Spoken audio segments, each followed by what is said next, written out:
Bonsoir.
Montpellier, président de Montpellier Méditerranée Métropole. Merci beaucoup. Bonsoir à toutes et à tous. Je vais enlever le masque.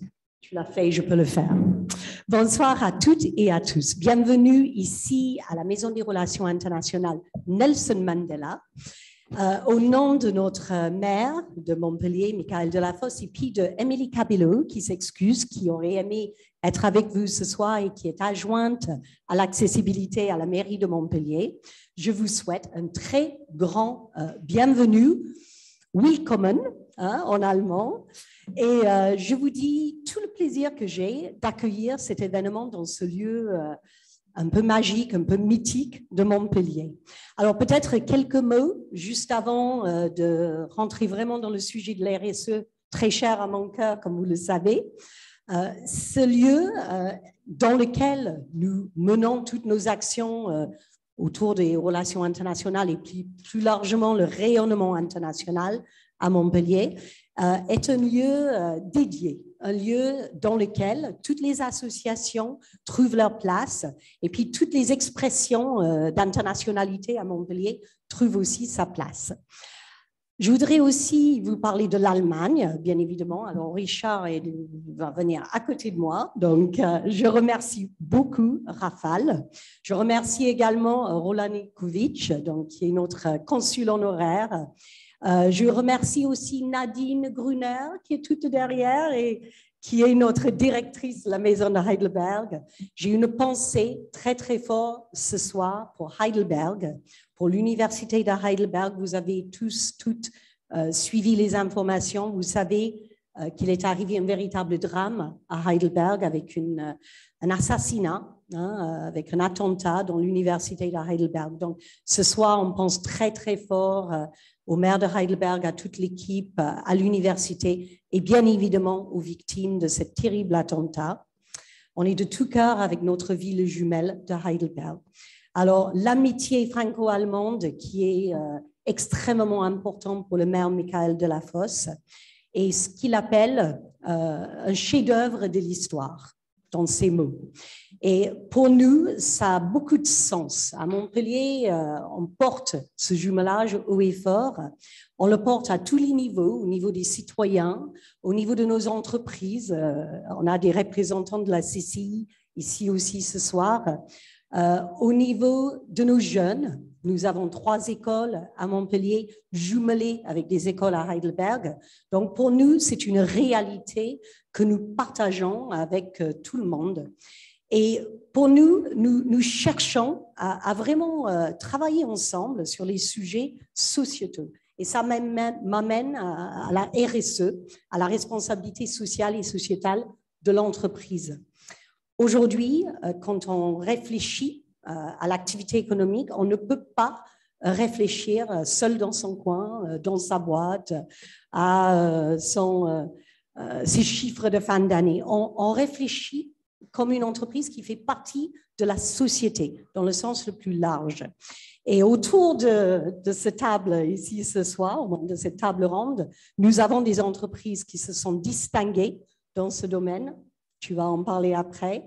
Nous avons des associations comme Facero qui portent haut et fort l'étendard de la RSE depuis de longues années parce que nous savons que c'est bon pour notre entreprise d'être engagée, d'être une entreprise, comme on disait à l'époque, citoyenne, engagée dans ce qu'on appelle aussi la performance globale dans la société.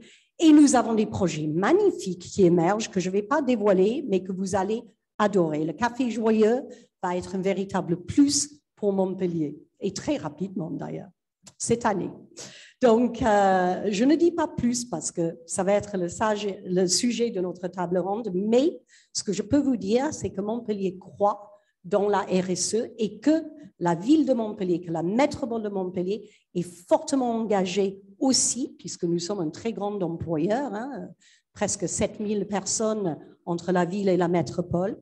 Donc, vous pouvez compter sur nous pour engager des pratiques de RSE auprès de notre personnel, de nos équipes, et bien évidemment la question de l'handicap, de l'intégration des personnes en situation de handicap. 1 personne sur 6 en Europe, comme l'a rappelé Richard Jarry, est un sujet majeur pour nous. Nous avons beaucoup d'activités en cours autour de ces sujets-là et d'actions très concrètes. Et ce que nous trouvons dans la gestion de notre jumelage, c'est cet échange de bonnes pratiques qui est tellement intéressant entre entreprises, bien évidemment, hein, comme on a toujours fait dans le cadre de Facero, mais bien au-delà de ça, entre pays et entre villes jumelles. Et je pense que ce soir, avec nos amis à l'ambassade, et je salue donc l'ambassade Catherine Auer, l'ambassade donc de l'Allemagne à Paris. Bonsoir. Donc, entre villes et entre pays, nous allons pouvoir partager ces bonnes pratiques pour créer tout simplement un monde un petit peu meilleur. Donc, l'handicap est une richesse, nous le savons, nous y croyons, et je vous laisse maintenant la parole pour, quelque part, faire la démonstration de cela. Merci beaucoup.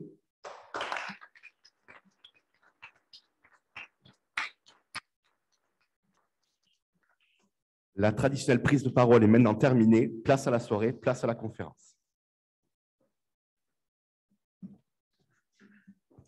Bonsoir, bonsoir à toutes et à tous. Olivier Biscay, je suis le directeur de la rédaction de Midi Libre. Merci Richard, merci Claire pour ces quelques mots d'introduction. Je suis ravi évidemment d'animer avec vous cette soirée autour d'un sujet, on l'a dit, qui est majeur dans notre société aujourd'hui. On va en parler à la fois en France et en Allemagne, en évoquant avec nos invités d'abord un état des lieux qui s'impose sur la situation du handicap, de l'emploi et de l'inclusion générale des personnes en situation de handicap dans notre pays. Et pour cela, je voudrais d'abord donner la parole à Caroline Casi. Bonjour. Bonjour.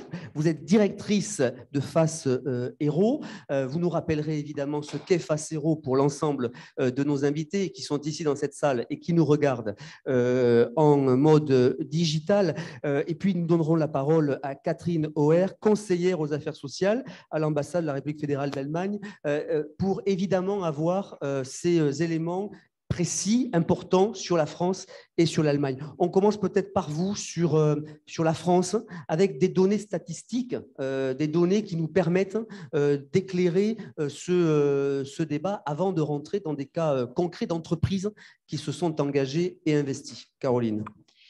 Merci beaucoup. Alors effectivement, en un mot, Facero, c'est un club d'entreprises qui ont souhaité se réunir pour lutter contre toutes les formes de discrimination et pour promouvoir la RSE par de l'échange de pratiques et par de la mise en action très concrète auprès des collégiens, des lycéens, auprès des demandeurs d'emploi, auprès de la communauté et des territoires sur lesquels ils agissent. La RSE, je ne sais pas si on peut lancer les slides, l'inclusion des personnes en situation de handicap fait partie intégrante, c'est ce que le soulignait Claire, d'une approche de responsabilité sociale et sociétale pour une entreprise. Ça rentre dans les démarches dont nous allons reparler, dont Anne-Laure également va reparler, dans la brique autour de la préservation des droits de l'homme, de tout type de droits de l'homme, et dans la brique aussi des relations humaines et des relations sociales dans l'entreprise. C'est pour ça que c'est important pour une entreprise de prendre conscience de l'action qu'elle peut mener autour de ces questions et de s'engager. On a des dispositifs qui permettent effectivement de s'engager, des démarches nationales et des démarches régionales qui incitent les entreprises à s'engager pour l'inclusion des personnes en situation de handicap, comme les entreprises s'engagent pour l'inclusion par l'emploi ou comme le plan d'action de la région Occitanie qui est partenaire ce soir autour de l'inclusion des personnes en situation de handicap dans l'emploi. En France, aujourd'hui, effectivement, les questions d'inclusion des personnes en situation de handicap, ce sont des sujets sur lesquels on a encore des écarts. Alors, je laisserai également Lilian, s'il veut bien, prendre la parole sur ce que l'on veut dire quand on parle d'inclusion des personnes en situation de handicap, aller au-delà de ce qui se passe aujourd'hui, comment faire mieux, parce qu'aujourd'hui, effectivement, on a toujours des points de retard en termes d'accès à l'emploi pour les personnes en situation de handicap, d'accès au temps plein, d'accès aux emplois cadres.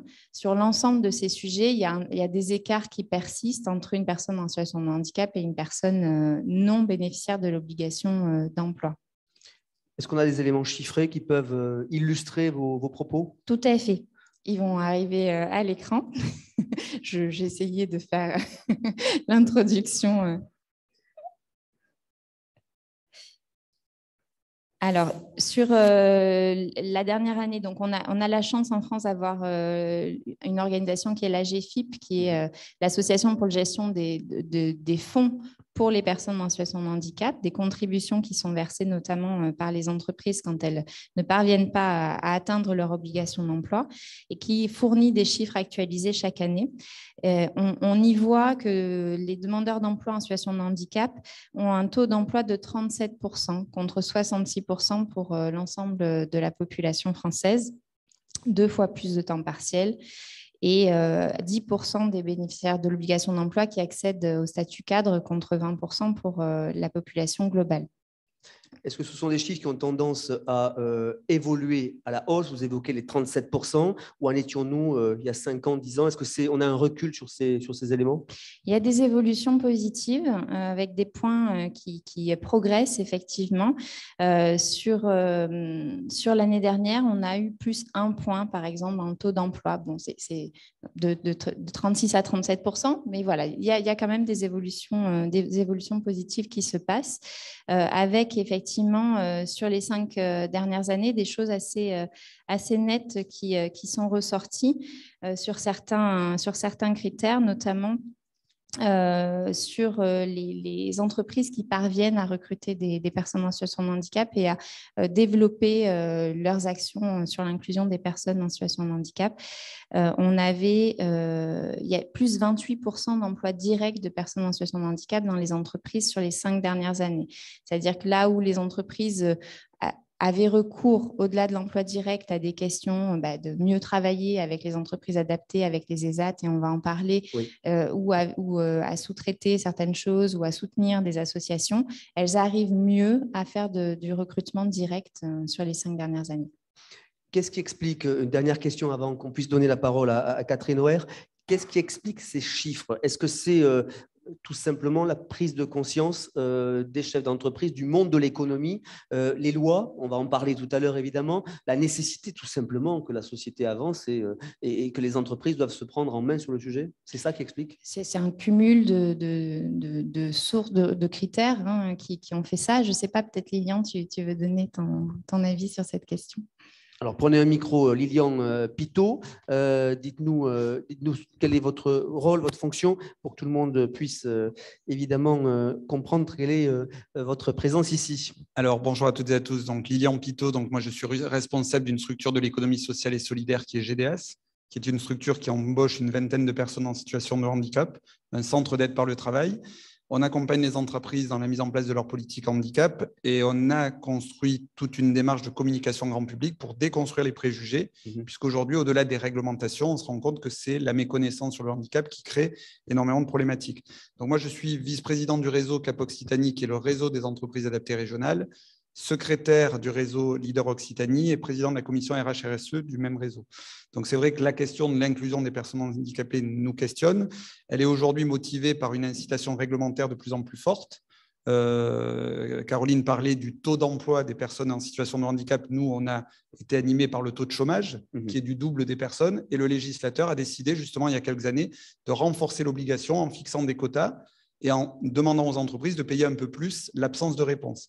Donc, on a cette incitation financière qui, aujourd'hui, oblige un peu les entreprises à jouer le jeu, mais tout en se rendant compte que, finalement, 30% des entreprises uniquement jouent le jeu et atteignent leur quota. Donc, toutes les incitations financières ne suffisent pas. Toutes les démarches citoyennes, bon père de famille, bon mère de famille, ne suffisent pas non plus. Donc, l'idée, c'est plus de dire, voilà, il y a une autre problématique sur l'inclusion. Le bâton fait peur, la carotte, les incitations financières peuvent nous permettre aussi de jouer le jeu, mais on n'est pas encore rendu. Alors, on parlera tout à l'heure des leviers, notamment RSE en Occitanie, avec vous, Anne-Laure Marin, notamment, mais une dernière question avant de passer la parole à l'Allemagne.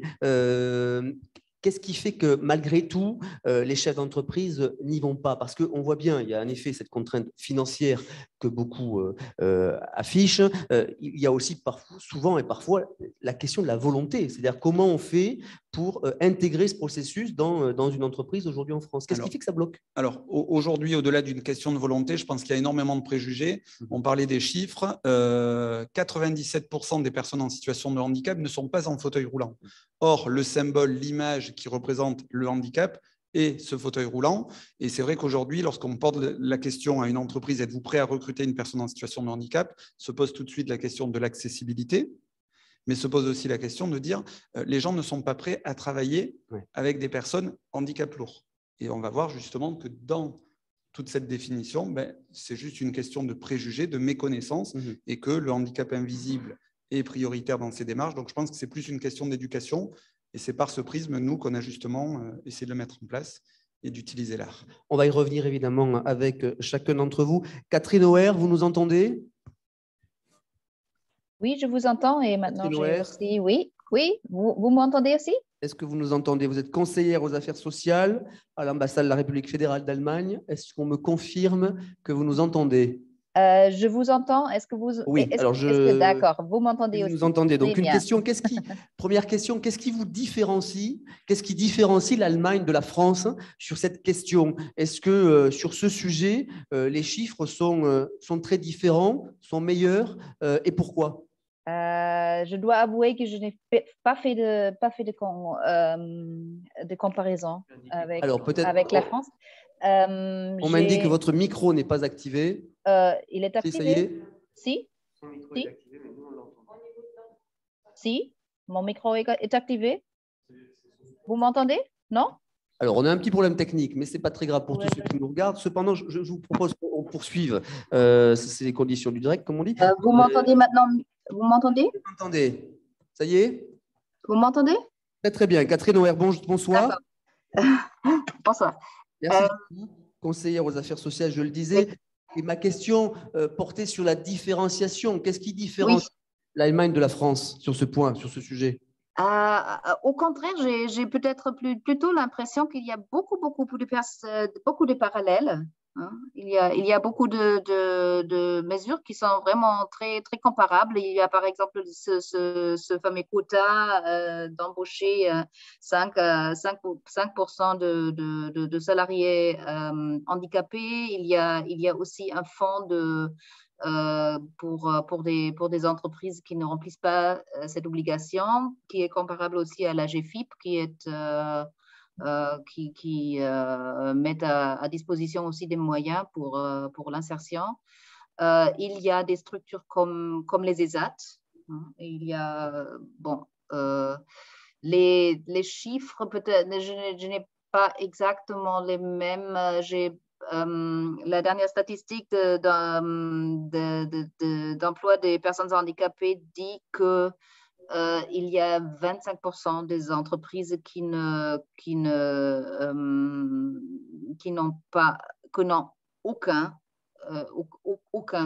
aucune personne handicapée. Et le reste, je crois que c'est 30% qui remplissent leurs obligations et le reste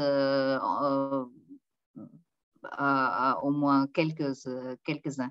Il y a bien sûr, et là j'aimerais bien démarrer un peu peut-être ma présentation, il y a quand même des mesures que je trouve intéressantes, que je crois qu'ils n'existent pas en France, et aussi des démarches qui ont été faites dans les dernières années, que je trouve assez intéressantes et innovantes.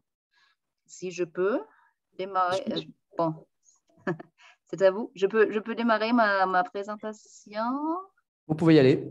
Attendez, je dois dire, à cause de mon propre handicap visuel, ça dure des fois un peu, mais je vais y arriver.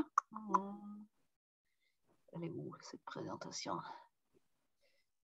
Non.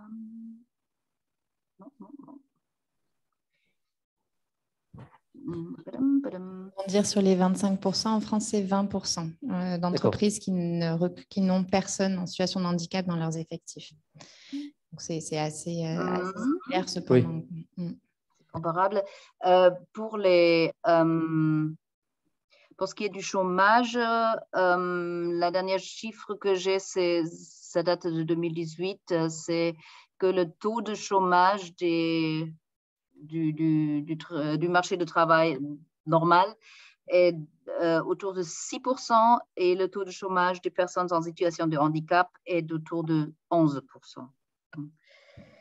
Donc oui, il y a aussi encore beaucoup de travail à faire. D'accord. Je vais vous donner un petit historique. Je crois que c'était vraiment très, très parallèle. En 1975, il y avait en Allemagne, et je crois en France aussi, une loi pour l'emploi des personnes handicapées qui a introduit ces quotas. Dans la révision de notre constitution après la réunification, le droit d'antidiscrimination pour personnes handicapées a été inséré. Et 2001, il y avait la codification qui est le 9e livre du Code social. Et ça, c'est notre loi centrale sur tout ce qui est insertion, prestation, personnes en situation de handicap. Et le 2002 a été suivi par le Behindertengleichstellungsgesetz, donc c'est l'antidiscrimination, interdiction de discrimination par les pouvoirs publics et accessibilité. Et en 2006, Allgemeines Gleichstellungsgesetz, Gleichbehandlungsgesetz, c'est la loi d'antidiscrimination dans le secteur public, y compris le monde du travail. Voilà. Et ça, ces trois lois, je crois que ça correspond un peu à votre loi de 2005. L'Allemagne a ratifié en 2009 la Convention relative à des droits des personnes en situation de handicap et il a présenté le premier plan d'action. Nous sommes actuellement dans la 3e révision de ce plan d'action et ça, je voudrais... ça, je trouve intéressant qu'il n'y a pas que un plan d'action pour la mise en œuvre de la convention du gouvernement central, mais il y a beaucoup de petits plans d'action et aussi des plans d'action pour la mise en œuvre de cette convention par des entreprises. 2017 et 2021, il y avait encore des lois de renforcement des mesures pour l'insertion et surtout aussi des mesures pour l'inclusion au travail. Travailleurs en situation de handicap, c'est aussi un peu comparable. Il y a un statut schwerbehindert, ça veut dire personne gravement handicapée, et c'est en même temps comme la reconnaissance de travailleurs handicapés, mais les personnes qui ont le statut schwerbehindert ne sont pas nécessairement des personnes travaillant. Il y a aussi beaucoup de personnes qui sont en retraite. Il y a, je l'ai dit, une obligation d'emploi. Il a cette taxe de compensation. Il y a une protection contre le licenciement qui n'est pas une interdiction de licenciement. Il y a souvent des malentendus que des employeurs disent « Ah non, je ne veux pas employer une personne handicapée parce qu'après, je ne peux plus jamais la licencier. » Ce n'est pas vrai, mais il y a une protection et ça nous a beaucoup aidé dans la situation de la crise Covid parce que ça a évité beaucoup de pertes de postes. Il y a un congé supplémentaire et ce que je trouve très intéressant, et je crois que ça n'existe pas dans le même sens en France, et moi personnellement, j'en ai aussi beaucoup profité. Il y a dans chaque entreprise et aussi dans les institutions publiques un référent pour les personnes employées qui sont en situation de handicap. Et cette personne, il y a plusieurs personnes dans les grandes entreprises ou dans les grandes administrations, ont un rôle très important, par exemple, par des interviews d'embauche, dans les procédures de licenciement. Ils travaillent aussi étroitement avec les conseils d'entreprise et leur rôle a été renforcé avec cette dernière loi de 2021. Voilà. Merci Catherine Auer. Je reviens vers vous dans quelques instants. Peut-être Caroline Casi et puis Lilian Pitou. Peut-être sur les lois. C'est utile de rappeler quand même que en France aussi, la batterie de lois imposées, votées, étudiées par les parlementaires a beaucoup aidé quand même à l'inclusion. Au-delà de contraindre, ça a aussi favorisé quand même une réflexion sur le sujet. Oui, complètement. Moi, c'est ce que disait Lilian. Il faut les deux, c'est-à-dire qu'il faut rendre possible les choses en accompagnant et puis il faut aussi des mesures de contrainte pour pouvoir fixer un cap aussi, tout simplement.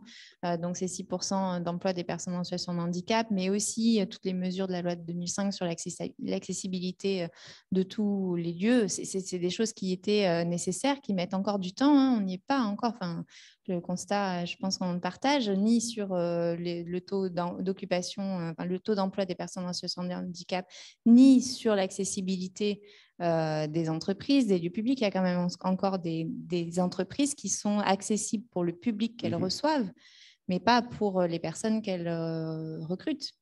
Et il y a des vrais encore freins.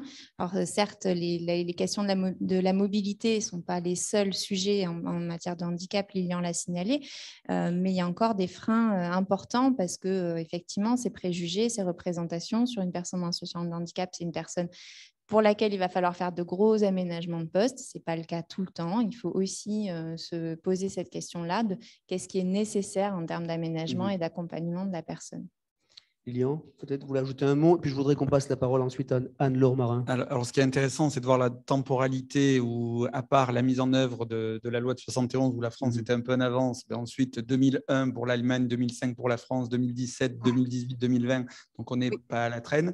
Mais il faut savoir que, réglementairement parlant, la définition de travailleur handicapé ne rentre dans le Code du travail qu'en 2008. Donc jusque-là, on n'était pas vraiment dans cette nomination. On ne parle pas de lourdeur de handicap, on parle de bénéficiaire d'une obligation d'emploi avec tout un tas d'équivalences, puisqu'on a les allocations adultes handicapés, les RQTH, mais également on reconnaît aux accidentés du travail cette capacité de rentrer dans le cadre du handicap. Je voudrais qu'on passe la parole à Anne-Laure Marin, fondatrice de RSE Occitanie, un portail RSE Occitanie. C'est bien cela parce que, évidemment, qu'on a fait le constat des statistiques, des données, on l'a dit, c'est très important, des dispositifs législatifs qui existent aussi pour accompagner, favoriser, parfois contraindre. C'est aussi important dans notre pays. Et puis, il y a tous les leviers qui peuvent exister quand même sur notre territoire, ici en Occitanie, pour à la fois sensibiliser les entreprises et puis concrètement pour montrer que ça marche. Parce que c'est aussi ça l'objet de cette table ronde, montrer évidemment qu'il y a des cas concrets positifs qui fonctionnent. Alors, dites-nous ce que vous avez tout simplement imaginé en créant ce portail. Bien déjà, je remercie cette invitation. Nous sommes ravis d'être ici avec mon associé Majid Bouzar, qui est le cofondateur aussi de la plateforme RSE Occitanie. Moi, je suis donc Anne-Laure Marin. Le premier souhait dans la création de cette plateforme, ça a été de montrer ce qui aujourd'hui en région Occitanie, ce que les entreprises engagées font comme bonne pratique RSE, montrer les labels qu'elles s'affairent à avoir et effectivement également partager les bonnes pratiques et les offres d'emploi qu'elles peuvent publier sur la plateforme. Donc, le but, effectivement, c'est de montrer ce qui est fait, de valoriser ces structures, et notamment sur le sujet du handicap. Elles peuvent publier sur la plateforme leurs pratiques en termes de recrutement sur les personnes en situation de handicap. Qu'est-ce qui émerge en termes de pratiques? S'il y avait 2-3 exemples à donner, quels seraient-ils? Par exemple, alors, j'ai échangé il y a très peu de temps avec une structure assez importante de la plateforme où c'était plutôt le maintien d'une personne en situation de handicap. Il y a beaucoup de personnes aujourd'hui qui ont une maladie, un cancer, et qui doivent être maintenues au sein de leur entreprise. De quelle manière l'entreprise va aménager leur poste. Donc, il y a de l'aménagement du poste de travail. Il y a aussi évidemment le référent handicap et d'autres que je n'ai pas tout de suite en tête, mais c'est un sujet qu'on va s'affairer en fait à prendre, à tenir, ça nous tient à cœur. Donc, les entreprises de la plateforme vont se réunir pour partager leurs pratiques. Sur la question du référent handicap, c'est un sujet intéressant parce que est-ce que ça, par exemple, vous observez que ça se développe? On parlait d'éducation tout à l'heure, alors au sens large, j'imagine, évidemment, dans vos propos, mais l'éducation dans l'entreprise à ces sujets-là passe souvent par les services de DRH, oui, par des référents que l'on installe, j'imagine. Oui, exactement. Et je rejoins ce que Caroline disait. Aujourd'hui, on a une 50aine d'organisations sur la plateforme qui sont référencées. Et c'est vrai que sur les 50, il y en a peut-être même pas 10 qui ont une politique de recrutement de personnes en situation de handicap. Donc, il y a encore beaucoup à faire. Et on remarque que c'est souvent les grandes entreprises qui ont des actions, des bonnes pratiques, parce qu'elles ont une politique RH qui est fortement développée. Les plus petites structures, parfois, voilà, c'est plus compliqué. Donc ça, c'est le constat aujourd'hui.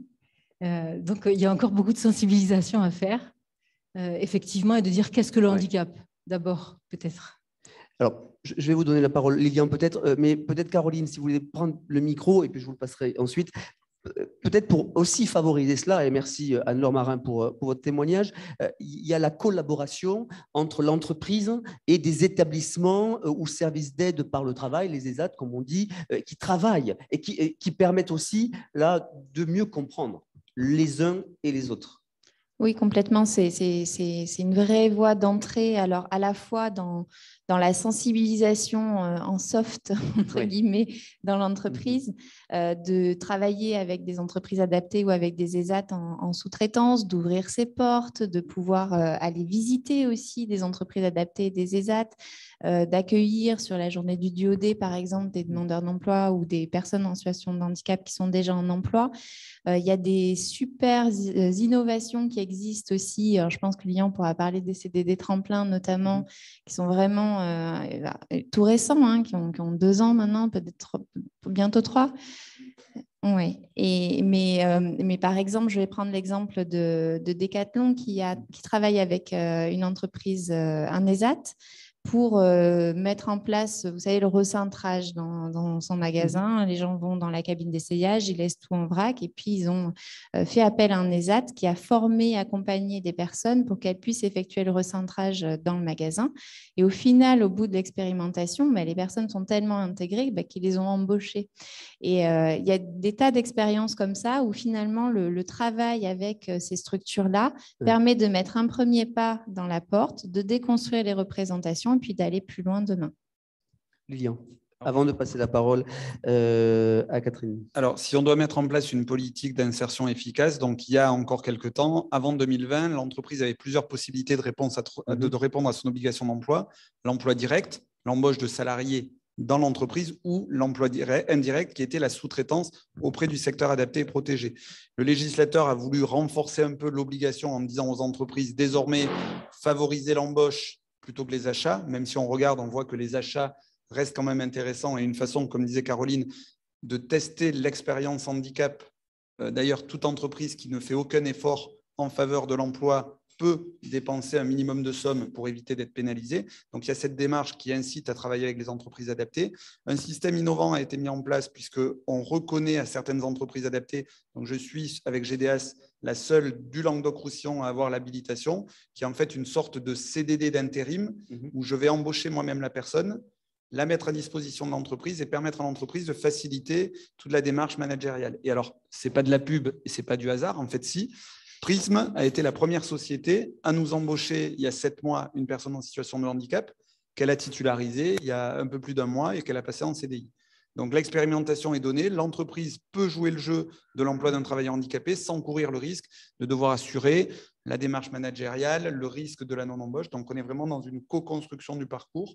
Donc aujourd'hui, il existe des dispositifs innovants qui permettent de faciliter l'embauche. Catherine Auer, conseillère aux affaires sociales, je le disais, comment ça se passe en Allemagne de votre côté quand vous entendez les témoignages, les dispositifs qui sont mis en place, ici des plateformes, ici des liens entre l'entreprise et des établissements spécialisés? Est-ce que ça aussi, c'est courant en Allemagne? Alors là, pour le coup, il faut que vous puissiez débrancher votre micro. Branchez-le. Est-ce que vous nous entendez? Ouvrez votre micro, s'il vous plaît. Alors, activez votre micro. Ça y est? Oui. Allez. Bien, oui. Maintenant, j'entends ma voix chez vous. Bon, d'accord. Oui, et en plus, je connais très bien aussi les difficultés qui ont été évoquées. Ce qui est, bon, moi, excusez-moi de parler d'une perspective un peu du gouvernement fédéral et pas de la pratique dans les régions, mais chez nous aussi, il y a des structures comme les vôtres, il y a aussi beaucoup d'initiatives sur le terrain. Mais ce que je voulais vous... le gouvernement s'est aussi rendu compte qu'il y a surtout dans les petites et moyennes entreprises, beaucoup de bonne volonté, mais souvent pas de moyens ou pas de connaissances comment faire. Et c'est pour ça qu'on a introduit dans la loi de 2021 une mesure de référents qui doivent conseiller les employeurs ou les employeurs potentiels, parce que le problème c'est on a en fait un très bon accompagnement par les institutions, mais justement avant, dans la phase où un employeur réfléchit comment je vais faire, il n'a pas encore un opérateur, une structure de l'État ou une structure par exemple, d'aide aux personnes handicapées qui peut l'aider. Et c'est pour ça que le gouvernement fédéral allemand financera beaucoup des référents qui seront placés dans les structures que les petites et moyennes entreprises connaissent, par exemple dans les chambres de commerce sur place, qui doivent inciter les entreprises à oser d'embaucher des personnes en situation de handicap et qui peuvent aussi les orienter qu'est-ce qu'il faut faire et quel soutien est possible de par l'État ou de par le fonds qui correspond à votre AGFIP. Merci beaucoup. Je voudrais qu'on puisse donner la parole. Alors, je crois qu'elle s'est également branchée. Anne-Karen Koning. Oui, bonsoir. Bonsoir, madame, de la direction des ressources humaines de Talent Development Europe. Total Energy, c'est bien cela? Oui, exactement. Bonsoir, madame. Merci d'être avec nous. Vous avez évidemment entendu ce début de table ronde et l'illustration de ce qui se met en place en France et en Allemagne. Je voudrais que vous puissiez nous donner, vous, votre témoignage au sein de votre entreprise. Qu'est-ce que vous avez mis en place? Comment ça s'est mis en place? Quels ont été les accompagnements et les réactions des salariés sur les projets mis en œuvre? Donc, comme beaucoup d'autres référents ce soir ont déjà indiqué que dans certaines entreprises, ou dans beaucoup d'entreprises, je pense, maintenant, il y a quand même beaucoup de bonne volonté d'intégrer des personnes, parce qu'on sait tous qu'un jour ou un autre, ça peut nous arriver aussi d'être handicapés. Et donc, ce qui se passe aujourd'hui chez nous, Total Energies, en Allemagne, c'est qu'on a un partenariat depuis quelques années avec un centre de formation pour des jeunes handicapés qui, en fait, leur donne des apprentissages. Donc, il y a 35 métiers que les jeunes peuvent apprendre dans ce centre de formation. Et donc, certains d'entre eux vont venir chez nous en tant que stagiaires. Et donc, ça peuvent être des handicapés moteurs, ça peut être des handicapés mentaux aussi. On ne vous entend plus. Ah bon? Moi, je vous entends. On ne vous entend plus. Problème de son. Est-ce que ça vient de notre côté? Non, c'est plutôt là-bas? Non. Oui, oui, je vois ça. C'était le principe, hein, on m'avait averti. Hein. Non, pas du tout. Non, non. Ça remarche parce que... C'était pour détendre l'atmosphère. Le micro? Ça marche? Non, le micro. Alors, je vous propose, pour ne pas qu'on attende, peut-être qu'on puisse parler de votre projet et puis on reviendra vers Total Energy et Anne-Karen Koning. Prenez un micro, peut-être présentez-vous, puisque vous avez, un projet qu'on voulait ce soir mettre en lumière, hein, mettre en avant. Présentez-vous, madame, présentez-vous, monsieur.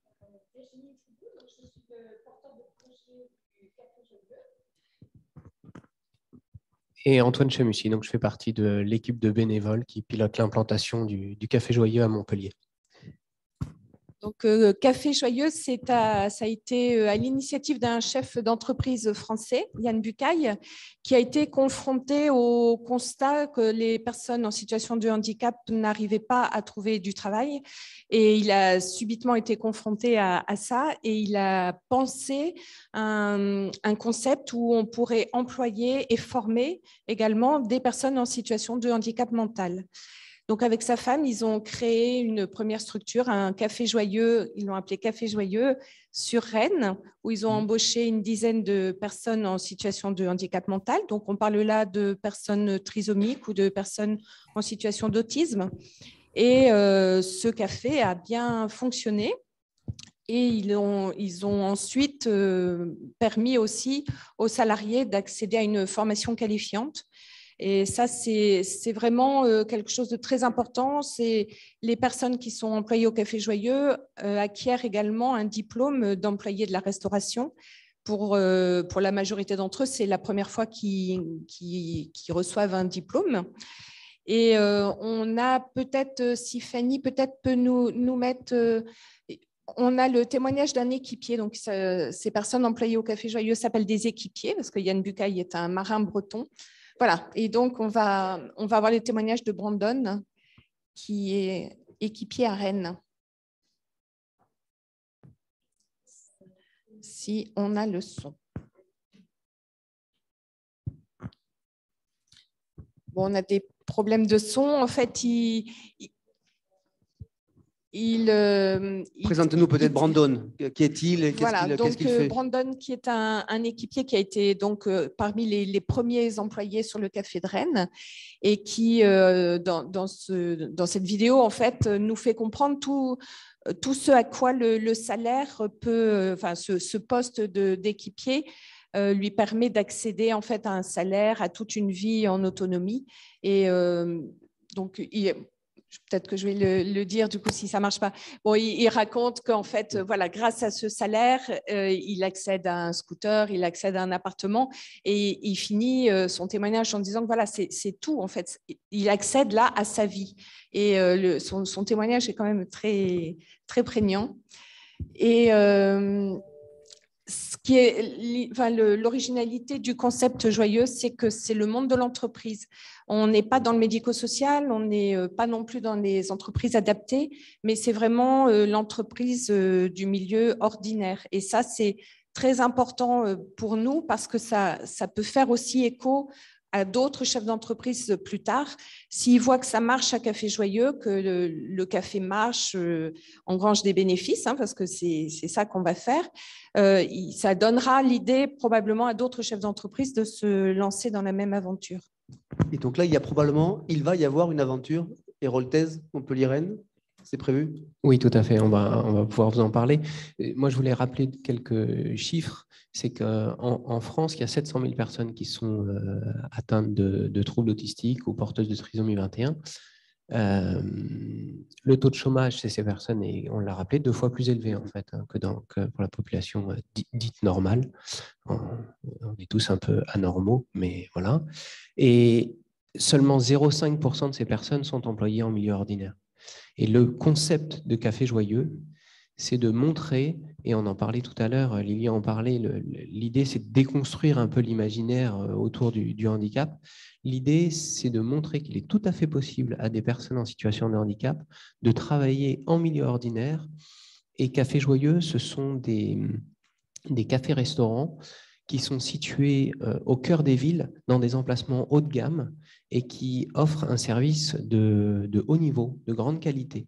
Et c'est vraiment quelque chose qui est souhaité, de montrer que des personnes en situation de handicap sont tout à fait capables d'apporter un service haut de gamme, de faire des choses de très bonne qualité, avec des bons produits.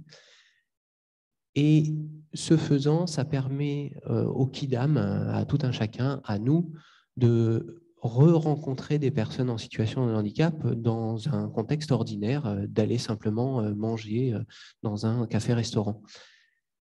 Et c'est ça qui est hyper important, c'est que non seulement c'est un projet qui est au service des personnes en situation de handicap, mais c'est un projet qui est au service de la société, parce qu'il permet à chacun d'entre nous de se rendre compte que, bah oui, en fait, c'est des gens qui ont une différence, mais ils sont tout à fait capables d'apporter du service. Et si ça s'appelle Café Joyeux, c'est parce que effectivement, les gens ressortent de ces cafés avec la banane, avec le sourire, parce qu'ils ont vécu une expérience qui les a perturbés, et que souvent les personnes en situation de handicap ont moins de filtres et sont plus franches et apportent une qualité de service qui est très agréable. Sur Montpellier, parlez-nous du projet Montpellier. Sur Montpellier, je peux peut-être passer la parole à Virginie pour qu'elle vous dise où on en est. Oui, alors sur Montpellier, on va effectivement ouvrir notre Café Joyeux sur la place Les Sacs. C'est une grande fierté pour nous. Café Joyeux, Joyeux ouvre à peu près 5 cafés par an maintenant. Donc à terme, il y aura des cafés dans chaque arrondissement de Paris et dans chaque grande ville française. Mais aujourd'hui, il n'y a que pour le moment le premier à Rennes. Il y a Bordeaux et Lyon qui a ouvert mardi. Et puis Paris, bien sûr. Mais donc, on va être dans les premières grandes villes françaises à accueillir notre Café Joyeux. Donc, c'est une très grande fierté de porter ce projet sur Montpellier. Date d'ouverture, donnez-nous des informations pour qu'on puisse évidemment pratiquer. Oui. Alors, on peut tenter d'annoncer une date d'ouverture. Nous, on appelle de nos voeux, on espère fortement pouvoir ouvrir tout début juillet. Très bien. Mais on a des travaux conséquents à faire dans le local qu'on occupe. Et vous n'êtes pas sans savoir qu'il y a un peu des tensions sur les approvisionnements en matières premières en ce moment. Et ça touche aussi les structures qui œuvrent pour les personnes en situation de handicap. Et ce qui est important de rappeler aussi, c'est que si Café Joyeux peut ouvrir à Montpellier très bientôt, c'est parce que des entreprises et des entrepreneurs et des personnes privées et les collectivités locales ont soutenu l'implantation de ce café, puisque Café Joyeux, en fait, c'est très simplement, c'est une structure de tête qui est un fonds de dotation qui est garant d'un objet social qui est l'aide aux services en personnes en situation de handicap. Et ensuite, ce sont des entreprises classiques qui réalisent une activité de café-restaurant normale, en plus d'avoir une marque de café que tout un chacun peut acheter sur Internet. J'en profite pour le dire. Et ces entreprises, elles fonctionnent exactement comme des entreprises classiques, sauf que le financement, l'investissement de départ, il n'est pas apporté par des business angels qui attendent un retour sur investissement économique ou par un fonds d'investissement, il est apporté par des mécènes qui vont contribuer, qui vont donner et qui vont attendre ce qu'on pourrait appeler un taux de retour social. Et donc aujourd'hui, ce Café Joyeux, si on peut l'annoncer, c'est parce qu'on a plus de 150 personnes, mécènes, entreprises, donateurs qui soutiennent l'implantation de Café Joyeux. Il y en a dans cette salle qui participent, donc j'en profite pour les remercier. Et on est à la fin de cette collecte de fonds. Donc voilà, c'est aussi une manière comment aider à l'inclusion des personnes en situation de handicap. On peut bien évidemment agir dans son entreprise et il faut le faire. On a un devoir de le faire et en plus, on va découvrir la richesse que ça apporte de le faire. On peut aussi le faire en apportant un soutien à des initiatives comme celle-là. Anne-Laure Marin, je voudrais que vous réagissiez, parce que je vous ai vu beaucoup sourire et donc avoir la banane. Parce que je vois que c'est un projet que vous soutenez évidemment par par l'accompagnement et par, j'imagine que ça pourrait être sur la plateforme. Exactement. Exactement. Et nous discutions juste avant le démarrage et des entreprises de la plateforme, d'ailleurs, soutiennent le Café Joyeux. Et ce que vous disiez sur le fait que ces personnes donnent aussi un autre regard, ont une autre vision de la vie, bien évidemment. C'est une richesse que ces personnes soient dans une entreprise, parce qu'elles ont des réactions qui sont un petit peu, elles sont naturelles, plus naturelles, on va dire, parfois, que des salariés qui sont dans leur poste bien tenus. Et donc, ça bouge nos habitudes, je trouve. Et c'est ce qui me faisait réagir. Et je trouve leur projet extraordinaire. Et c'est avec grand plaisir de les accueillir sur la plateforme, parce que, comme vous disiez, vous êtes une entreprise. Oui. Qui demain peut être engagé en responsabilité sociétale. Vous l'êtes déjà, vous avez des bonnes pratiques et ça justifie d'être référencé. Merci beaucoup. On va passer une vidéo d'un témoignage, Madame Crespo à la Poste, qui va tout simplement nous parler aussi de ce qu'elle fait au sein de son entreprise. Elle est connectée, c'est ça? Madame Crespo, vous êtes là? Ah ben Anne-Valérie. Je suis là. Est-ce que vous m'entendez? Vous nous entendez? Parfaitement. Très, très bien. Alors, on voulait évidemment avoir votre témoignage sur ce qui est conduit au sein de la Poste aujourd'hui. Je vais vous en parler, mais si vous permettez, Guten Abend zusammen. Ich freue mich, heute Abend bei Ihnen zu sein.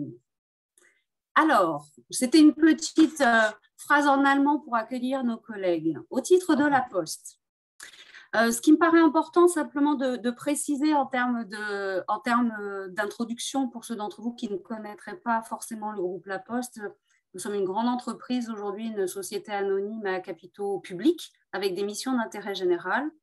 Et sur la question des personnes en situation de handicap, je crois pouvoir dire que nous sommes l'un des employeurs, voire l'employeur le plus important en France, avec 14 000 collègues qui travaillent au sein des équipes de la Poste française en situation de handicap, un taux de bénéficiaires d'obligation d'emploi, puisque tout le monde a bien la définition en tête aujourd'hui, de 7,75%, et nous en sommes très, très fiers. Voilà. Peut-être je peux partager 2 ou 3 slides, parce que par rapport à ce qui vient d'être dit, ce qui me paraît important, c'est de voir de quelle manière pour une entreprise, quelle que soit sa taille, premièrement, cette question de l'insertion des personnes en situation de handicap s'insère dans une politique plus globale de responsabilité sociétale. Et deuxièmement, comment de l'interne de l'entreprise, on peut faire avancer les mentalités, y compris des managers, et comprendre tous à quel point c'est une richesse d'intégrer non pas seulement des personnes en situation de handicap, mais des personnes différentes, quelles qu'elles soient, au sein de nos équipes. Est-ce que vous voyez mes slides? Si vous voulez bien me faire un retour, ça me serait utile. Pas du tout. Ah, et là, qu'est-ce qu'il en est? Encore moins. Merci Olivier, je suis contente de vous entendre. Vous voyez? Vous savais bien que je suis... Alors, peut-être il faudrait me donner la main, si vous avez la possibilité, au niveau des équipes techniques, si vous voulez bien. Alors, je vais réessayer. Voilà, là, ça devrait fonctionner. Dites-moi. Oui, ça fonctionne bien. Bien, merci de votre retour, Olivier. Alors, moi, je suis déléguée régionale sur les sujets sociaux, ça veut dire en interne et sociétaux pour nous à la Poste, pour la région Occitanie. Donc, sur les 13 départements, je vous ai mis le nombre de personnes. Au niveau national, on est 250 000. Notre politique de RSE au sein du groupe La Poste, en fait, elle vise à 3 choses. La première, c'est évidemment le respect des consignes de l'État français et des engagements qui sont demandés aux entreprises, mais ça ne suffit pas. Ça, c'est la conformité. Alors, nous sommes une vieille entreprise depuis le XVe siècle, avec à cœur ces missions d'intérêt général. Et donc, ce que l'on veut, c'est aller plus loin, c'est de l'exemplarité dans nos pratiques vis-à-vis de nos collaborateurs, y compris et particulièrement à destination des personnes en situation de handicap, et même plus loin, être en capacité, au regard de notre taille et de notre ancrage territorial, d'avoir un effet levier sur la société. Et pour ce faire, les collègues qui sont en situation de handicap au sein des équipes, eh bien, ils bénéficient des mêmes engagements que l'ensemble de nos collaborateurs. On aurait pu citer d'autres grandes thématiques auxquelles on est très attentif au sein du groupe, à savoir l'égalité femmes-hommes, l'insertion des jeunes dans le monde du travail ou l'accompagnement des seniors. Donc, il y en a 3. C'est d'abord favoriser l'équité professionnelle, que chacun puisse être recruté sur le métier qui lui convient, puisse développer ses compétences, développer un parcours qui lui convient et soit formé au fur et à mesure de manière à ce qu'il contribue de la même manière que les autres collaborateurs, tous dans notre diversité, à l'avancée de l'entreprise. La deuxième thématique, c'est vraiment nous appuyer globalement sur les collaborateurs en interne, quels qu'ils soient. Et la troisième, c'est la qualité d'un dialogue social pour bien prendre en compte toutes les spécificités des collaborateurs. Alors, spécifiquement sur la question du handicap et de l'inclusion, 3 remarques, si vous me permettez, concernant le monde des entreprises et en particulier évidemment le groupe La Poste. Première remarque sur la question du maintien dans l'emploi, ça a été un peu abordé, le développement des compétences, de toutes les compétences et de tous les talents, ici en Occitanie, partout en France pour nous évidemment. Quelques moyens alloués parce qu'on est persuadé que cette richesse, ça s'entretient, ça se développe. Et ensuite, un focus qui peut-être va vous intéresser sur comment on fait en sorte que les managers chez nous comprennent cette richesse et aillent plus loin. Donc, sur le maintien dans l'emploi, pour vous donner un ordre d'idée en termes de recrutement, quand même que vous ayez cet élément-là, dans le courant de l'année 2020, on a recruté 98 personnes en situation de handicap, donc à une centaine chaque année. Et surtout, et aussi, on a accompagné l'aménagement du poste de travail de près de 1000 personnes. Et quand on dit aménagement du poste de travail chez nous, c'est également l'accompagnement, par exemple, des trajets domicile-travail en termes de mobilité ou l'aménagement même des véhicules pour venir au travail. On a travaillé aussi la question de la promotion, en accompagnant évidemment par des formations comme on le fait pour l'ensemble des collaborateurs du groupe. Et c'est 945 personnes dans le courant de l'année 2020. Pour vous donner un ordre d'idée que je trouve intéressant en tant que responsable RH. On ne vous entend pas. Allô on ne vous entend plus. Nouveau Est-ce que on n'a plus de son? Là, est-ce que vous entendez à nouveau? Est-ce que vous entendez? Non, on ne vous entend pas. Alors, hop. Écoutez, je ne sais pas. Alors, on ne vous entend pas. Et voilà, c'est reparti. Hop, je vais arrêter ça. Est-ce que là, vous entendez si j'enlève les slides? Absolument. Alors, peut-être ça fait trop avec les slides. Alors, je vous précise que les autres fois, Olivier, quand vous indiquiez que vous n'entendiez pas sur la table ronde, je pense que tous les autres entendaient. Hein, c'est ce qui circulait dans le chat. Voilà. Donc, je vais enlever les slides qui n'ont pas d'intérêt en tant que tel. Donc, pour vous dire simplement sur la question du maintien à domicile et sur la question des recrutements, j'étais en train de vous dire qu'en termes de promotion, parce que ça, c'est intéressant aussi en termes de comparaison, on a 8,4% de nos collaborateurs en situation de handicap qui ont été promus sur l'année 2020, ce qui correspond à 10,3% de l'ensemble des collaborateurs. Donc, on a encore des marges de progrès, y compris à la Poste, et on y travaille, mais ça va vraiment dans le bon sens. Ensuite, sur la question des moyens, Lilian Pitot en a parlé tout à l'heure. Nous, dans le cadre des accords, on est dans le cadre du 7e accord handicap, hein, c'est des accords triennaux. On a quand même des engagements de moyens pour l'aménagement des postes et l'accompagnement des personnes en situation de handicap. C'est le droit à la compensation de l'ordre de 23 millions d'euros et on y rajoute des achats au secteur protégé et au secteur adapté. Lilian Pitot le sait bien. Par exemple, de l'entretien des vélos, notamment des vélos électriques, de l'entretien des boîtes aux lettres sur la voie publique ou des espaces verts. Et surtout, et c'est les 2 points que je voulais mettre en avant, donc on a 130 référents handicap, ça a été évoqué tout à l'heure et c'est un point extrêmement important. Ici en Occitanie, on en a 15 pour 13 départements, ce qui permet de mettre un interlocuteur bien formé, bien sensibilisé pour accompagner au mieux nos 14 000 collègues. Et ce qui permet aussi aujourd'hui d'intégrer dans la formation de l'ensemble des personnes qui prennent en charge une équipe, dès qu'ils arrivent, la prise en compte des spécificités de la diversité au sens large, hein, puisqu'on lutte contre toutes les formes de discrimination, que ce soit lié à la situation sociale, par exemple, ou à la question du handicap. Et dernier point très rapide, sur un outil qui nous a été extrêmement utile en interne pour l'appropriation de l'ensemble des équipes, c'est un trophée qui s'appelle le trophée En Différence.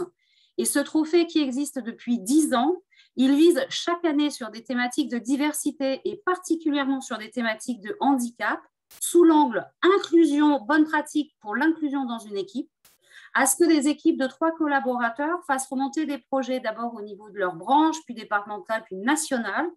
Et les trophées qui sont remis sont anecdotiques sous l'angle financier, c'est quand même 1 000 € pour le trophée qui est la meilleure pratique au niveau national pour aller un peu plus loin, mais surtout, il faut l'objet d'un guide pratique et ce guide pratique est diffusé à l'ensemble des collaborateurs de la Poste et il est ensuite le socle des formations, de la sensibilisation des personnes sur ces questions de handicap, plus largement de diversité, dans le cadre de notre politique RSE.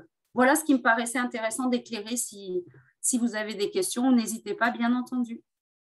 Merci beaucoup pour votre témoignage qui vient en effet compléter une série d'éclairages sur ce qui se passe en Occitanie. Alors, on m'a indiqué que les vidéos devaient fonctionner. Alors, d'abord, peut-être le Café Joyeux. Je crois que Brandon devrait être en capacité de nous passer son témoignage. Nous l'écoutons. Salut Brut, venez avec moi au Café Joyeux, je vais vous montrer mon travail. Je m'appelle Brandon Bernier, j'ai 22 ans, je travaille au Café Joyeux à Rennes. Okay.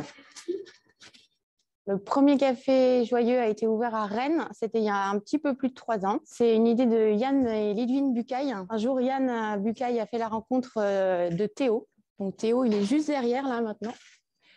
Et en fait, il a demandé du travail à Yann, qui lui a dit en fait, non, j'ai pas de travail pour toi.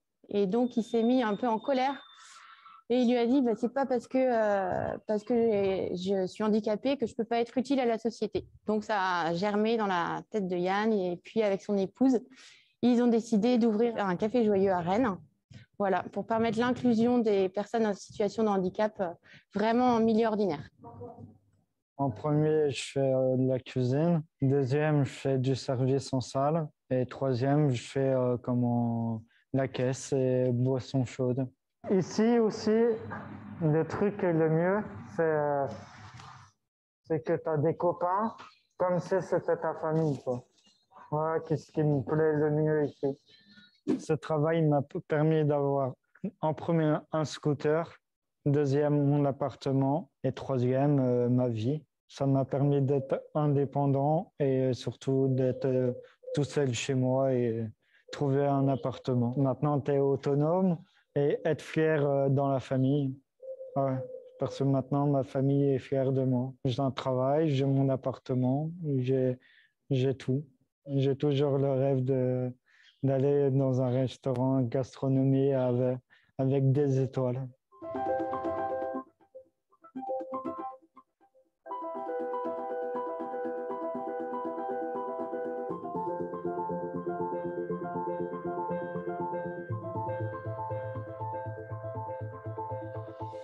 Ça étonne parfois les personnes, ils ont beaucoup de questions, ils se demandent mais alors c'est quoi vraiment, comment ça se passe, est-ce que vraiment vous y arrivez, est-ce que tout le monde peut cuisiner? Et en fait, on change leur regard, quoi. Ils trouvent ça magique et ils ont juste une seule envie, c'est de venir au Café Joyeux. Je pense qu'il faut qu'on ait plein de cafés joyeux, mais pas seulement des cafés joyeux. Il faudrait que dans d'autres entreprises ordinaires, pas forcément que dans le milieu de la restauration, il y a plein d'entreprises en fait qui pourraient faire ce pas. Et on a envie de leur dire mais allez-y, quoi. Essayez, ça marche. C'est un modèle qui marche. Je pense à Brandon. J'espère qu'un jour, il pourra trouver un poste en cuisine dans un resto étoilé. Je fais appel au grand chef. Salut. Voilà un message qui vient à la fois illustrer et résumer la tonalité de ce soir. Est-ce qu'on peut rejoindre Anne-Karen Koning pour terminer cette soirée de Total Energy? Oui, on va réessayer. Vous m'entendez? Alors, je vous entends parfaitement, on est ravis. Décrivez-nous ce qui se passe au sein de votre entreprise. Déjà, le témoignage de Brandon, ça m'a beaucoup touchée dans le sens où nous accueillons aussi des jeunes qui sont en insertion professionnelle chez nous. pendant quelques mois. Parce qu'on travaille avec un organisme ici en Allemagne qui justement forme des jeunes handicapés dans 35 métiers différents et certains d'entre eux vont passer quelques mois chez nous dans tous les services qu'on propose. Et ça m'a beaucoup touchée parce que récemment, on avait justement une jeune fille qui nous a rejoint dans le service ressources humaines et qui a beaucoup travaillé avec nous sur la formation, aussi sur la formation de nos propres collaborateurs vis-à-vis du handicap, et qui a, à la fin de son stage, dit exactement la même chose. Vous m'avez donné beaucoup de liberté, vous m'avez beaucoup donné d'autonomie. Et donc, du coup, aujourd'hui, je me sens vraiment adulte dans ma vie d'adulte. Et je trouve que c'est très important que nous traitons nos stagiaires handicapés comme si c'était des stagiaires, des jeunes, tout à fait comme tous les autres. Donc, on a un référent handicap qui est leur interlocuteur privilégié, mais tous les salariés en fait, qui vont travailler avec eux sont vraiment préparés à leur arrivée, sont vraiment préparés aussi à quelle sorte de handicap ces collaborateurs vont avoir, pour qu'on fasse parfois aussi spécifiquement attention. Ils ont des postes adaptés, donc adaptés si ce sont des handicapés moteurs, adaptés aussi en termes de si ce sont des gens qui ont parfois des troubles psychologiques, qu'il y a des jours, ils n'ont pas besoin de venir au bureau, ils peuvent travailler à partir de la maison.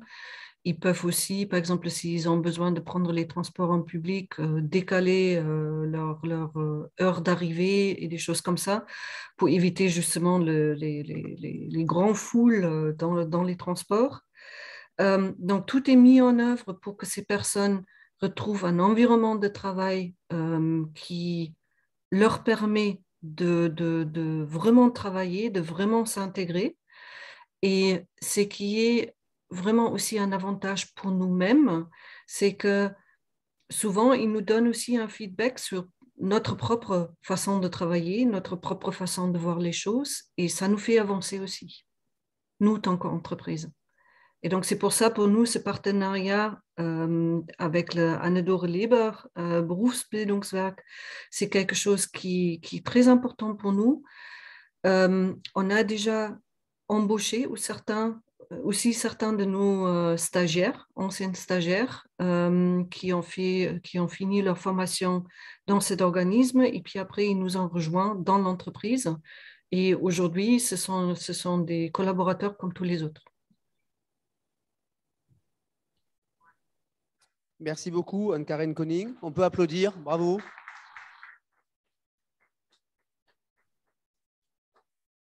Merci beaucoup. Je propose que l'on termine par quelques minutes de questions. Est-ce qu'il y a des questions dans la salle, des échanges que vous voudriez avoir, peut-être pour réagir à la fois au beau projet du Café Joyeux que l'on attend début juillet, nous l'espérons, en tout cas en 2022, ici à Montpellier. On accompagnera évidemment cela à Midi Libre avec beaucoup de plaisir. Peut-être des questions à Facero, à Lilian ou encore à Anne-Laure Marin. Avez-vous des questions? Alors ici, il y a une question. Est-ce qu'il y a un micro? Oui, le micro arrive. J'espère que tout le monde m'entend. Alors, donc moi, je m'appelle Alban Zanquilo, je travaille au cabinet de Carole Delga. Quand Carole Delga a apporté son soutien à Marie-France Marchand-Ballé pour lancer cette quinzaine, l'idée, c'était, en gros, pas de limite, explorer tous les champs. Ce qui est intéressant ce soir, d'abord parce que personnellement, j'ai beaucoup appris, puis je me réjouis de l'ouverture prochaine d'un Café Joyeux à Montpellier, c'est surtout que nous explorons des champs du franco-allemand là où on ne nous attend pas. La relation franco-allemande, on la connaît toujours un peu dans l'histoire de l'amitié. Là, on est sur d'autres champs. On est sur un champ qui va servir aussi à des gens. Je salue nos collègues et amis de l'ambassade d'Allemagne parce que, tout comme nous explorons, je vois que monsieur arbore un superbe sweatshirt de Sea Shepherd. C'est aussi ne pas oublier que SOS Méditerranée, c'est quelque chose de franco-allemand. C'est ne pas oublier le travail qu'on a fait avec l'hôpital Marchand cet automne, justement dans le domaine de la psychiatrie. C'est-à-dire des choses où on n'attend pas. Donc moi, on discutait avec Richard Jarry. D'abord, nous vous invitons peut-être à réitérer ça pendant la quinzaine en Allemagne. Donc, on l'a dit, du 17 novembre au 30 novembre. Ce sera sans doute là une belle suite. Mes collègues de la mairie de Montpellier ne me démentiront pas. On a dit et redit l'engouement que Michael Delafosse a pour cette relation, tout comme la ville de Toulouse d'ailleurs. Et donc, peut-être un jour d'ailleurs un café joyeux à Heidelberg ou à Düsseldorf, ou je ne sais. Frohe Kneipe, ça tirait comme traduction, je ne sais pas. Mais voilà, donc merci en tout cas beaucoup, parce qu'on a beaucoup appris et que voilà, on a bien défriché beaucoup d'autres thèmes ce soir, et ce n'est qu'un début à mon avis. Merci beaucoup. Merci beaucoup de votre intervention. Vous me le rappeliez, Lilian, que la quinzaine franco-allemande s'organisait au même moment que la semaine du handicap. C'est bien cela, hein?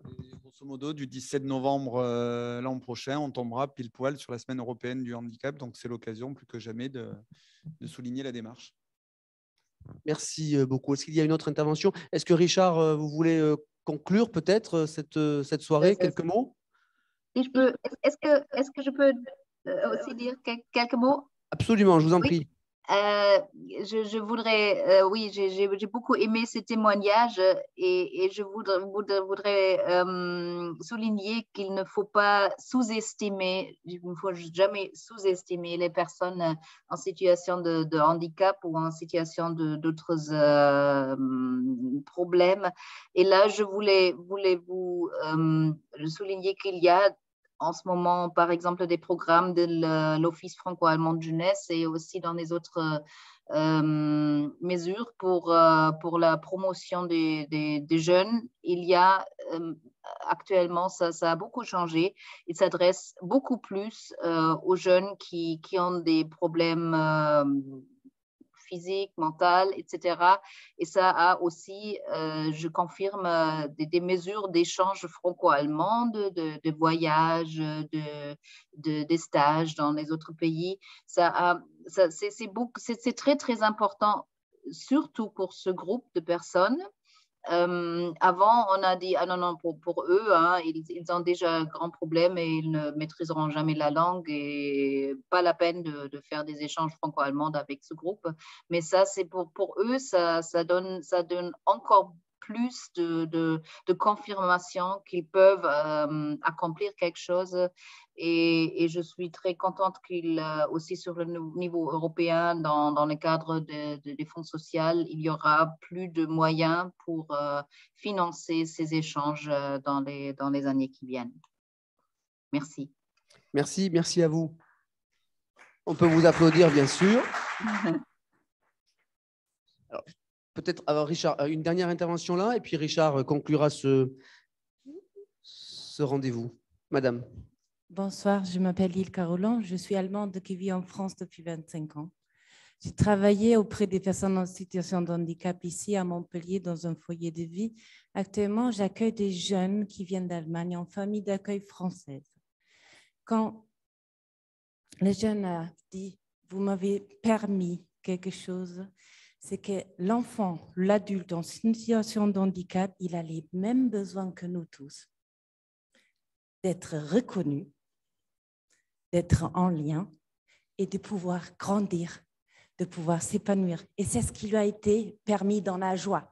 Et le meilleur ingrédient dans toutes les entreprises où vous pouvez accueillir, c'est la joie. Ils ne vous passeront pas à côté des choses que vous allez vouloir cacher, hein, comme vous dites. On peut mettre le masque, nous. Eux, non. Simplement, eux, ils nous aident à faire tomber nos masques, à être juste humaines, à des fois oser notre fragilité, avoir la voix tremblante, juste pour dire que le meilleur ingrédient, c'est la joie. Merci beaucoup. On peut vous applaudir, madame.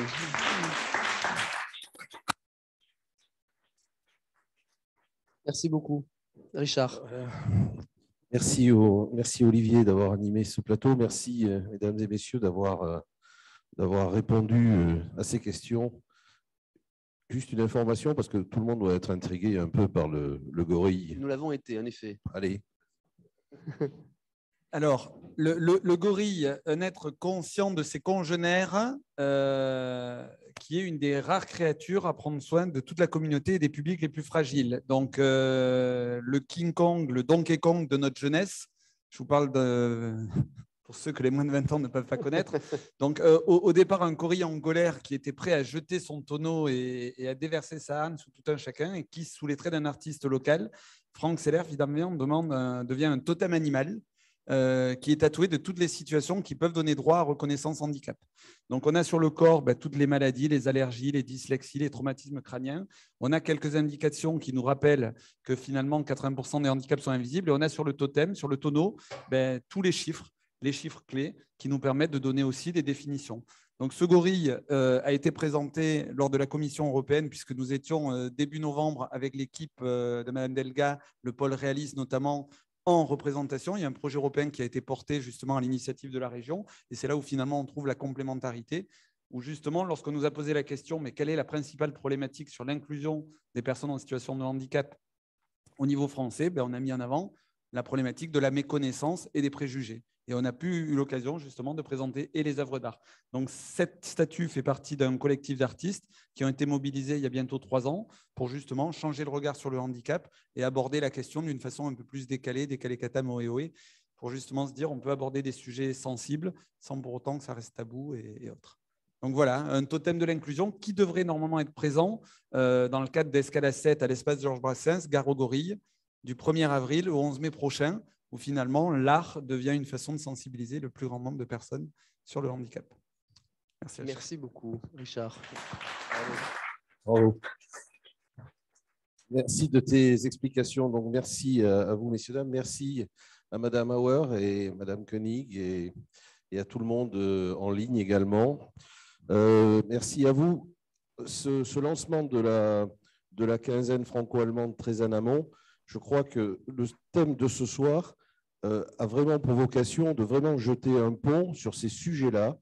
Et je crois qu'on sait très bien que quand la France et l'Allemagne se mettent à travailler de concert sur certains sujets, elles peuvent faire avancer les choses. Je crois que notre responsabilité, pour le coup, nous, citoyens européens, c'est aussi de porter le fer aussi sur ces choses-là. Et je crois que le gorille viendra en novembre à Berlin. J'aimerais bien qu'il y soit. Et à Dresde aussi, et en Saxe aussi, puisque c'est une ville avec laquelle la région a noué des accords très particuliers.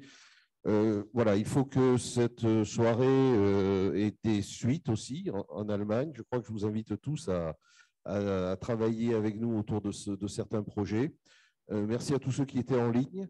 Je voudrais quand même passer la parole 2 minutes avant de conclure au consul d'Allemagne, Laurent Ekowitz, qui va à Escalité nous dire le dernier mot. Merci Richard. Juste quelques remerciements. Je suis très très fier qu'on ait pu tenir cette soirée ici à la Maison des Relations Internationales, aussi dans le cadre de la quinzaine franco-allemande. Comme l'a dit Alban tout à l'heure, on nous attend pas toujours là où on arrive avec notre franco-allemand. C'est une grande fierté de aussi pouvoir surprendre. Je suis aussi très très heureux d'avoir pu connecter le Café Joyeux au franco-allemand. Vous savez, l'équipe du Café Joyeux, mes amis, à quel point votre projet m'accompagne et d'avoir pu faire du franco-allemand. Frohe Kneipe, hast du gesagt, ne, Alban? Café fröhlich, ouais. Café joyeux der Abstraße in Heidelberg würde auch gut klingen, ne? Ce serait pas mal aussi. Et peut-être que joyeux, justement. Ouais, peut-être il va falloir aller voir Yann et lui parler de ça. C'est peut-être la prochaine étape. Non, vraiment très très fier qu'on ait pu tenir cette soirée. Merci à vous tous de cette intervention. Et ce n'est que le début parce qu'effectivement, Lilian, on va t'amener en Allemagne pour la suite. Ah oui, ça c'était aussi Fanny, une idée de Fanny, et vraiment ça a été quelque chose de très, très apprécié et très efficace de pouvoir avoir cet interprétariat en langage des signes. Merci. Merci.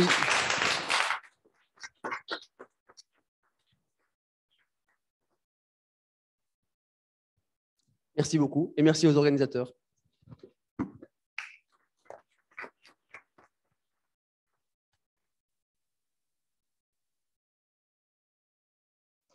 Merci beaucoup et au revoir.